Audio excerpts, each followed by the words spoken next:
Halo semuanya, kembali lagi dengan saya Roni Alvin di Kuliner Gadget. Nah, mungkin kalian ini yang lagi nonton pengguna-pengguna iPhone ya, carinya itu yang harus pakai iOS gitu, nggak mau yang lain, alergi sama Android. Nah, dan kalian lagi cari iPad buat ya mungkin membantu produktivitas kalian, atau pengen sekedar nyoba-nyoba iPad tapi yang murah gitu, atau sekedar entertainment aja, tapi kita cari yang versi-versi Kerehore, nggak ada sampai 2 juta lah, di bawahnya 2 juta.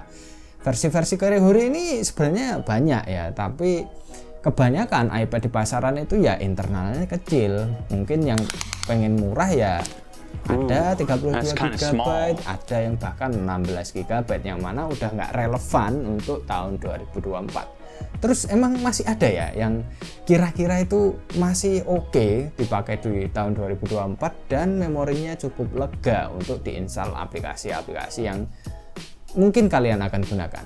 Ya, salah satunya adalah iPad 5th Generation 2017. Seperti apa kelebihannya? Let's check this out.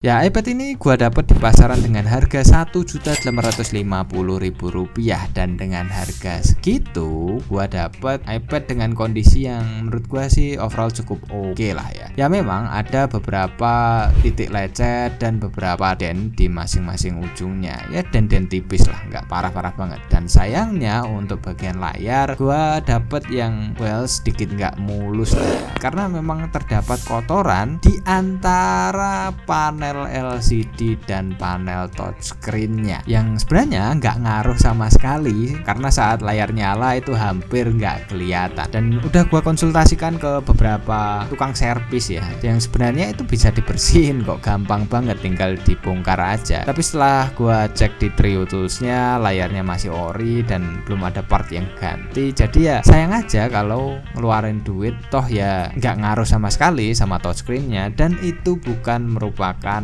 kerusakan dari panel layarnya itu sendiri. Jadi ya dipakai aja dan dimaklumi lah, namanya juga device bekas. Selanjutnya ke spesifikasinya, dia pakai chip A9, layarnya 9,7 inci, resolusi 2K 264 ppi, dan masih ada Touch ID-nya, konektor jelas Lightning, terus dan masih ada jack headphone 3,5 mm.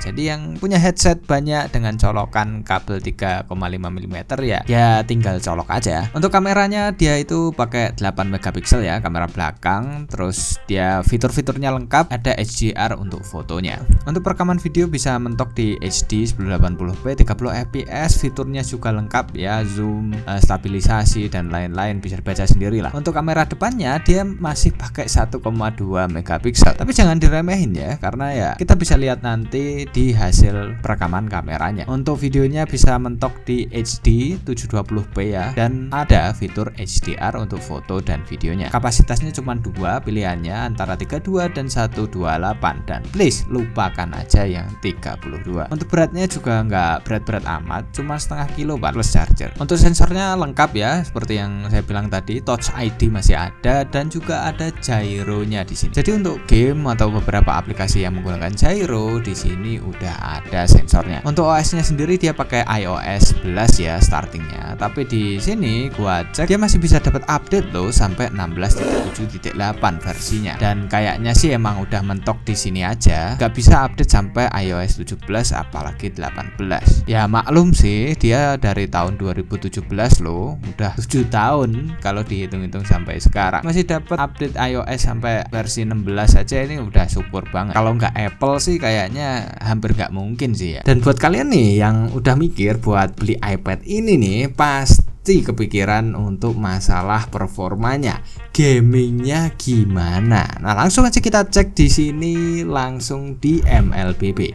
Untuk MLBB di sini ya settingannya kita buka, dan settingan ultranya di grafik itu muncul dan frame rate-nya mentok di tinggi. Untuk semua efeknya bisa aktif ya. Di sini kita setting rata kanan dan untuk gameplaynya sebenarnya oke ya, kelihatan lancar-lancar aja. Tapi ingat, iPad ini tuh yang belum dibahas adalah RAM-nya itu cuma 2 GB doang. Jadi ya kerasa banget kalau kalian udah main asik di situ, ngebuat rame-rame semua efek nyala, pasti ada stuttering atau macet-macetnya. Ya kelihatan patah-patah gitu. Dan itu harus dimaklumi men, RAM-nya cuma 2 GB. Dan di sini gua iseng ya, kita nyobain install HoYoverse, apalagi kalau bukan Genshin Impact. Ya, masih bisa ngeloading cuy. Di sini grafiknya kita buat di lowest ya. Settingannya lowest ya, semua rata tanah lah ya. Kita bikin di sini FPS-nya kita set di 30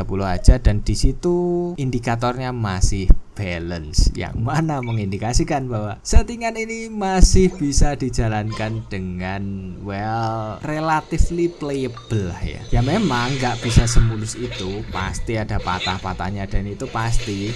Ini ngelawan kroco ini aja masih ada patah-patahnya, apalagi kalau udah ngelawan boss dan di situ semua efek keluar pasti macet. Tapi ya ini Genshin Impact men, masih bisa jalan ini aja, ini udah suatu keajaiban menurut gua. Ini kalau tablet Android ataupun mungkin device-device lain yang RAM-nya cuma 2 GB, yakin mungkin loading aja udah nggak jalan. Apalagi didukung dengan layar yang jernih, ya grafiknya jadi kelihatan bening banget tuh. Mantep kan ya? Dan karena untuk Genshin Impact dia masih bisa jalan, di sini gua iseng juga nyobain game lain yang grafiknya cukup lumayan, yaitu Solo Leveling. Nah, di Solo Leveling ini terbilang lebih parah lah ya. Dia masih playable seperti Genshin, akan tetapi stutteringnya itu macetnya lebih kerasa, patah-patahnya jedanya itu lebih lama. Jadi ya nggak usah ngarep banyak untuk Solo Leveling lah ya. Apalagi kadang bisa force close nutup sendiri gamenya. Untuk PUBG kita bisa dapat settingan di sini HD high ya mentoknya, dan saat gameplay untuk looting jalan-jalan masih kelihatan normal ya, nggak ada gangguan. Scoping juga normal aja. Cuman di sini gue ingetin ya, ini bukan buat game layaknya PUBG, karena walaupun Genshin Impact jalan, di PUBG itu macetnya masya Allah, patah-patahnya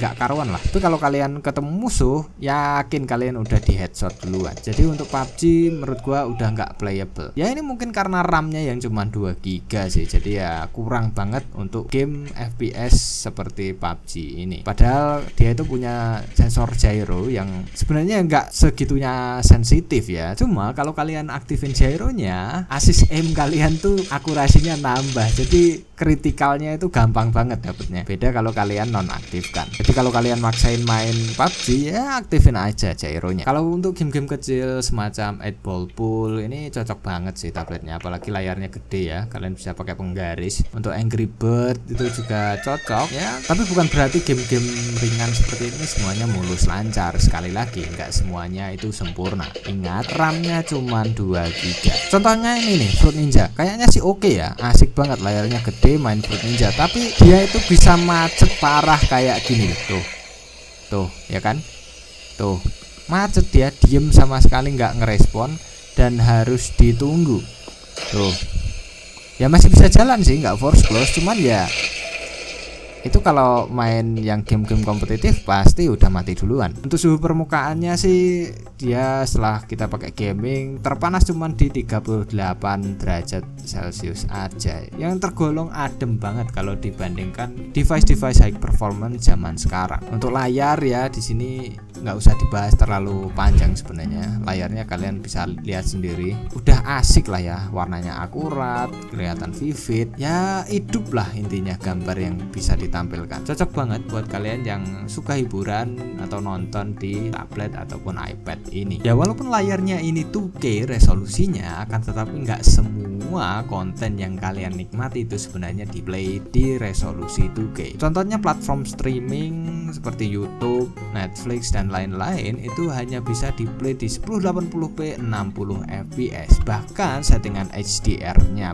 pun nggak ada di sini atau nggak aktif. Jadi ya sebenarnya image atau konten yang kalian konsumsi itu ya mentok di 1080p 60 fps, akan tetapi di boost di layar 2K. Ya masih lebih bagus lah ya kalau dibandingkan layar 1080p 60fps. Untuk kualitas audionya juga nggak kalah bagus ya, dia udah stereo dan kualitasnya kurang lebih seperti ini.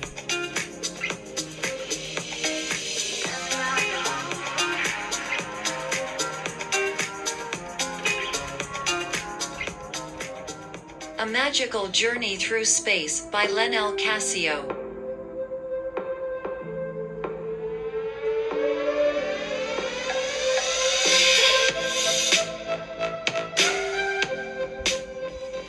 Pixel Pig by D. Young.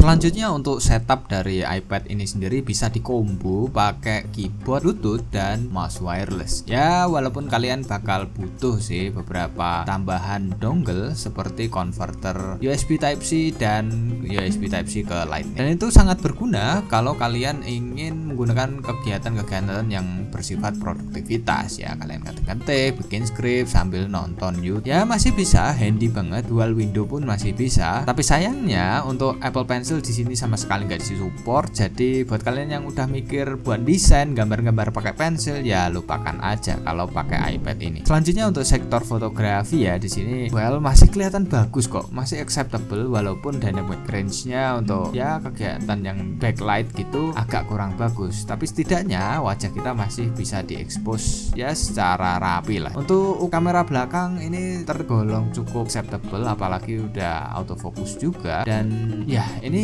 amazing sih untuk sensor 8 megapiksel. Warnanya tuh beres, masih acceptable banget menurut saya di tahun 2024 untuk ukuran tablet ya. Kalau untuk ukuran handphone mungkin ini udah di segi bawah. Untuk perekaman videonya di sini juga oke ya. Kalian bisa lihat fitur-fiturnya juga. Perekaman kamera depan juga masih bagus walaupun dynamic range-nya nggak sebegitunya oke. Masih acceptable lah ya untuk ukuran iPad. Dan untuk kamera belakang bisa kalian lihat sendiri di sini autofokusnya juga lumayan gesit dan hasilnya juga ya tergolong oke. Walaupun memang nggak sebagus-bagus HP-HP di pasaran untuk zaman sekarang. Ini adalah kualitas perekaman portrait dari iPad 5th Generation 2017. Kurang lebih seperti ini hasilnya. Untuk gambar ya cukup akurat lah untuk warnanya, dan untuk warna-warni yang ada di videonya itu kelihatan vivid dan kelihatan hidup. Dan gue suka sih sebenarnya untuk kualitas harga segini loh, harga 2 juta nggak ada. Itu kita bisa dapat kualitas webcam yang cukup mumpuni, dan suaranya kalian bisa nilai sendiri ya, kurang lebih seperti ini. Karena di luar ini ada orang lagi gerinda dan lumayan kencang menurut saya. Dan di bawah juga ada suara bayi nangis, dan di samping sekitar mungkin ada orang lagi bersih-bersih ya. Apakah suaranya terdengar dengan jelas atau suaranya cukup terfokus di suara saya saat berbicara. Dan saya nggak memaksakan suara saya untuk terdengar ya, ini saya ngomong biasa aja, dan sebenarnya ini sedikit lirih saya ngomongnya, nggak terlalu kencang. Ya kalian bisa nilai sendiri lah, kurang lebih hasilnya seperti ini kalau posisi portrait. Di sini untuk editing menggunakan CapCut dengan source video 4K 60fps masih oke ya, masih snappy, playbacknya juga masih mulus walaupun terkadang ada sedikit delay. Dan kita coba dengan exporting juga ke 1080p 60fps dengan 3 klip, durasinya 2 menit 19 detik. Dan prosesnya cukup cepat loh, cuman butuh waktu 3 menit aja, dan baterainya cuman berkurang sekitar 2%. Well ya, menurut saya sih iPad ini overall untuk budget kere-hure itu masih oke banget. Dan ya sekali lagi jangan pilih yang 32GB, langsung aja 128, karena 128 aja lihat nih sisanya tinggal berapa. Itu padahal apps doang itu yang merah, belum yang lain-lain. Dan untuk masalah baterai ya, di sini keren banget ya untuk standby time-nya. Mulai dari jam 3 sore sampai jam 9 esok harinya itu hampir nggak berkurang baterainya. Padahal ini battery health 87% levelnya. Tapi untuk ketahanan baterainya gua nggak terlalu bahas karena mungkin di market itu sangat bervariasi kondisi battery health baterainya. Jadi ya mungkin akan sangat berbeda. Well, jujur ya, sebenarnya kalau dilihat dari kelebihan iPad ini itu, kalau lihat lagi speknya di atas kertas, itu sangat impresif coy. Ini RAM-nya cuma 2 GB. Ya sebenarnya nanggung banget gitu. Kalau RAM itu bisa ditambah gitu, mungkin mending langsung tambah RAM aja. Tapi sayangnya iPad memang ya nggak bisa ya. Emang PC desktop gitu ya, tambah-tambah sesukanya. Tapi kalau dilihat lagi ya, ini memang ya kalau kalian cuman pengen-pengenan aja untuk punyaan iPad untuk ya hiburan di rumah, atau mungkin ya buat jualan kasir gitu, atau mungkin ya gaming tipis yang butuh layar gede, ini masih oke lah untuk ya cuman have fun aja sama nyobain iOS di iPad. Ya kurang lebih seperti itu kalau kalian budgetnya memang sudah mepet. Tapi ingat, kalau kalian nggak harus iOS, maksud saya carinya tuh nggak harus iPad lah, yang penting tablet yang bisa mendukung produktivitas kalian.